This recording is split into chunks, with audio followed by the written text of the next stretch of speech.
बिस्मिल्लाहिर्रहमानिर्रहीम। स्टेज 1 में हमने सबसे पहले तेल गरम किया था और उसके अंदर मसाले जात डाले थे। मसाले जात आप मेरे स्टेज 1 में देख सकते हैं। अब स्टेज 2 का प्रोग्राम हम चल रहा है और आखिर उसमें हमने बाद में टमाटर डाल दिए और टमाटर डालने के बाद आलू डाले। आलू गल गए तो फिर टमाटर डाले, टमाटर गल गए तो कीमा डाल दिया। कीमे का भी टाइम तकरीबन हो गया, 1-2 मिनट दिए, वो भी तकरीबन हो गया।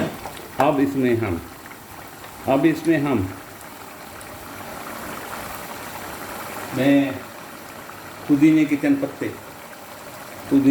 पत्ते डालूँगा। याद रहे इसमें मैंने इंडियन सालनों की तरह खोपरे का इस्तेमाल किया था। पुदीने के चंद पत्ते डाल दिए ताकि इसमें खुशबू आ जाए।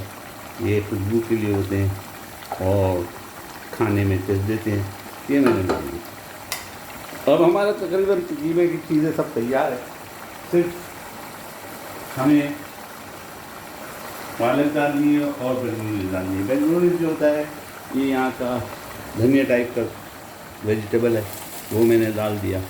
और आप चाहें तो मेथी डालें और मेथी से ज़्यादा मज़ा आता है। यहाँ मुझे मेथी मिली नहीं थी तो मैंने उसकी जगह तो बेगनूनीस डाल दिया। बेगनूनीस डाल दिया है, इसको भी हम हिला देते हैं। ये धनिया की तरह का रंग होता है, इसका टेस्ट इतना अच्छा नहीं है, हमें लगता एशियंस को अच्छा करता है।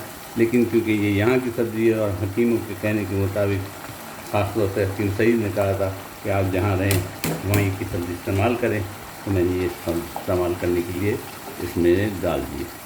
आखिर में 1-2 चीज़ें जो हम डालेंगे। पहले मैं नमक चेक लूँ, उसका नमक कम होगा, ठीक है, तो थोड़ा सा कम है। मैं थोड़ा सा नमक डाल देता हूँ। मिर्चों का मज़ा ज़बरदस्त है, बिल्कुल लग रहा है।